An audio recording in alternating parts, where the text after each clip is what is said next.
Ang yaman ni Lola. Bagong taon, bagong pagkakataon. Kaya naman para sa huling patimpalak ni Lola Barbie, ipinatawag niyang muli ang mga dating kalahok na muntik na sanang makapag-uwi ng 100,000 pesos nung una silang sumali. Ang mga mag-showdown, si Marvin the Magician, ang parloristang si Casey, kargador na si Jason, impersonator na si Ramon, Ramil the Stuntman, Sarah the Lady Vulcanizer, Herlin the Promodizer, at ang embalsamador na si Dong. Simula na! Agad-agad! Para sa qualifying round kung saan 5 lang ang makakapasa sa kanilang 8, nagpatagalan sila sa pagkapit sa isang bar nang hindi sila nahuhulog sa pool. Pero wala pa man ding 10 minuto, pumigay na ang promodizer na si Erlin. 7 pa ang nalalabi. Sino kaya ang susunod na susuko? Ulan ng pera, ang yaman ni Lola. Dalawa na lang ang tatanggalin. Gusto niyo bang maging kayo yon? Sayang naman ang 100,000 piso. Hindi lang po pwedeng tanggalin ang paa at kamay. Kailangan nakahawak at steady pa rin po. Kung hindi po, kayo po'y ma-eliminate. Kinakabahan din ako. Sabi ko, baka isa ako sa matanggal dito. Nung una, ayos yan, komportable nung una. Pero nung medyo nagtatagal na, inisip ko na pagka pinagsabay ko ng diin ng ganon, parang matatalo ako kasi malaki yung katawan ko eh. Mas nangangawit pareho eh. Iha, bawal yan. May isa pa palang babae. Nakadapa ako nun eh. Tapos ang nangyari sa akin yung dito ko, namumuli ka, tapos nanginginig na ako. Sabi ko, patay. Hindi ko na to kaya. Kaya nag-pray ako, sabi ko, kaya ko pa to, pumikit na ako. Tama yan, Zara! Kalimutan mo muna ang sakit ng katawan! Huwag mong sayangin ang second chance na ibinigay sa iyo ni Lola. Bihira ang mga katulad ni Zara na pumapasok sa mga trabahong karaniwang panglalaki. Pero sa experience daw niya bilang vulcanizer, ang kaya ni Adan, kaya rin ni Eva. Kung wala kang lakas, hindi ka makakabukas ng gulong. Tapos kung wala ka rin lakas, mga diskarte, hindi mo mabubuksan yung gulong talaga, kahit anong gawin nila. Kaya naman isa si Zara sa napiling Final 6 sa Mekaniko Challenge.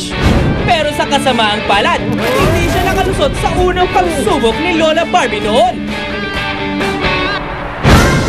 Ito na kaya ang pagkakataon niyang manalo?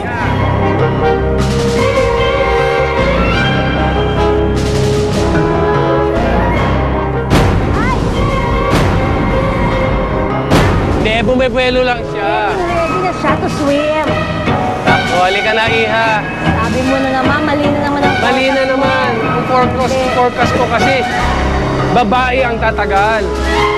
Sayang naman, Zara! Ikaw na lang ang last woman standing pero kinulang ka yata sa kapit. Nagkamali lang po ako na idinikit ko yung katawan ko dun sa dun sa bakal. Hindi ko na kasi, pag ganun ko, hindi ko na siya naiangat yung katawan ko. Nabigatan na ito, nag-lock. Itong parting ko. Sabi ko, kulang yata ako sa exercise. Okay. Ano? Iha, ano ang nangyari sa'yo? Hindi ako nakabalik sa kanina. Pero kasi... Nagkahinga kayo, di ba? Oo. Tapos hindi ka na bumalik. Sa braso, masakit din. Ano, parang dumulas ka na ba? Oo nga, bakit mo ba naisip gumanon? Hindi. Kala niya kaya. Mali ka. Kala mo kaya mo. Pero di ba, dalawa na kayo dyan. Pareho kayong babae, marami kayong pag-uusapan, Marami kayong passion. pag-usapan, passion nyo. Okay, isa na lang ang kailangan natin. 1 down na lang, sabi ko, ay, naku, nakarinig na naman ako ng water. Hawak ka, sige pa. Tapos maya-maya biglang kinausap ko na lang yung isa na, sige na, sabi ko, baka na. Sabi ko, sabi binulong ako. Tapos sabay balik naman, ikaw na lang kaya. Sabi ko, wag na nga, sige, matira matibay na lang. Pero nakita ko na lang, namumula na siya. Ay, sabi ko, baka ito na yun, baka itong katabi ko. Donna Suffer, are you the one? Sino kaya ang bibigay 12 minutes na ang nakalipas.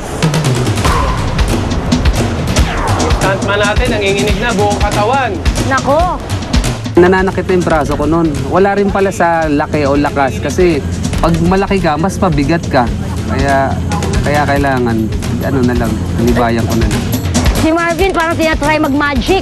Marvin, tingin mo ba may magic ang magagawa para tumagal? Relax lang. Relax lang. Relax lang. Think positive.